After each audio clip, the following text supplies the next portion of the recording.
அனைவருக்கும் ஆனந்தமான இறைவணக்கம். ஆன்மீக சிவசொந்தங்களே, 2026 ஆஷாட நவராத்திரி 7ஆம் நாள் வழிபாடு என்று செய்ய வேண்டும், எப்படி செய்ய வேண்டும், எந்த வாராகியை வணங்க வேண்டும், பலன்கள் என்ன? இந்த ஆடியோவில் உங்களுக்காக தொகுத்து வழங்கியுள்ளேன். ஆடியோவை முழுமையாக கேட்டு உங்களுக்கு தெரிந்த அத்துணை பேருக்கும் பகிர்ந்து கொள்ளுங்கள். ஒரு அறிவிப்பு: 12/8/2026 ஆடி அமாவாசை.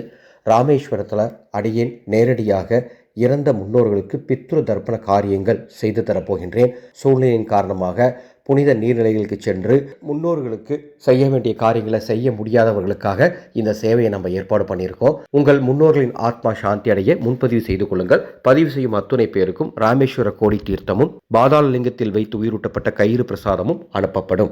ஆஷாட நவராத்திரி 7ஆம் நாள் வழிபாடு செய்ய வேண்டிய நாள் 21/7/2026 ஆடி 5.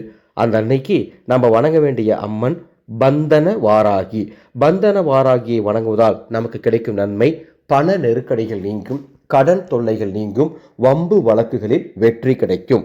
ஆஷாட நவராத்திரி 7ஆம் நாள் நம்ம வீட்டில் இருக்கக்கூடிய வாராகி அம்மாவோட சிலைக்கு நம்ம செய்ய வேண்டிய அபிஷேகம் மஞ்சள் நிற அபிஷேகம். இந்த பூஜையை எந்த நேரத்தில் செய்யலாம்? அந்த அன்னைக்கு பிரம்ம முகூர்த்த நேரம், அல்லது காலை 6 மணிலிருந்து 8 மணிக்குள், அல்லது காலை 10:45 11:45, அல்லது மாலை 5:30 மணிக்கு மேல் இரவு 8:30 மணிக்குள் இந்த பூஜையை செய்யலாம்.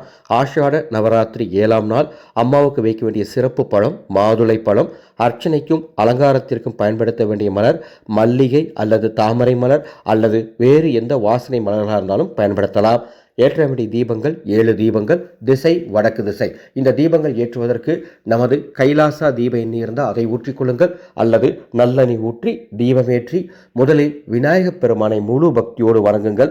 வைக்க வேண்டிய நெய்வேத்தியம் தயிர் சாதம் நெய்வேத்தியமாக வைக்கலாம், அல்லது வேறு எந்த சாதங்கள் வைப்பதாக இருந்தாலோ பழங்கள் வைப்பதாக இருந்தாலோ தாராளமாக வைத்துக் கொள்ளலாம். அவ்வாறு நெய்வேத்தியமாக வைத்து ஓம் ஐம் பந்தன வாராகி போற்றிவோம், ஓம் ஐம் பந்தன வாராகி போற்றிவோம் என்ற மந்திரத்தை 108 முறை சொல்லி ஆஷாட நவராத்திரி 7ஆம் நாள் வழிபாடு செய்யுங்கள். எந்த விதமான பண நெருக்கடியும் இல்லாமல் ஆனந்தமாய் வாழுங்கள். இந்த செய்தியை உங்களுக்கு தெரிந்த அத்துணை பேருக்கும் பகிர்ந்து கொள்ளுங்கள். ஆஷாட நவராத்திரி 7ஆம் நாள் அன்னதானம் செய்தால் நிச்சயம் பணம் தொடர்பான நெருக்கடிகள் அத்துணையும் நீங்கும். முடிந்தால் நீங்கள் அன்னதானம் செய்யுங்கள், அல்லது நமது ஆனந்தொலி அறக்கட்டளை செய்யும் அன்னதான சேவைக்கு பங்களிப்பு தாருங்கள்.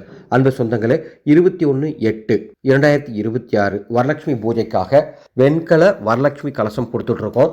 இந்த கலசம் வாங்கும் அத்துணை பேரையும் ஒரு வாட்ஸ்அப் குழு மூலமாக இணைத்து வரலட்சுமி பூஜையின் போது சொல்ல வேண்டிய போற்றிகள் மந்திரங்கள் மற்றும் 7 லட்சுமி தாந்திரிகங்கள் மற்றும் சூழ்நிலையின் காரணமாக பூஜை செய்ய முடியாதவர்களுக்கு 3 மாற்று ஏற்பாடுகள் அனைத்தும் சொல்லித்தரப்படும். இந்த கலசம் உங்கள் வீட்டுக்கு வேணும்னா மேலே உள்ள வாட்ஸ்அப் எனக்கு தொடர்பு கொண்டு முன்பதிவு செய்து பெற்றுக்கொள்ளுமாறு அன்போடு கேட்டுக்கொள்கின்றோம். மீண்டும் அடுத்த ஒரு பதிவில் சந்திக்கின்றேன். ஆனந்தம் மலரட்டும், ஆனந்த ஒளி பரவட்டும்.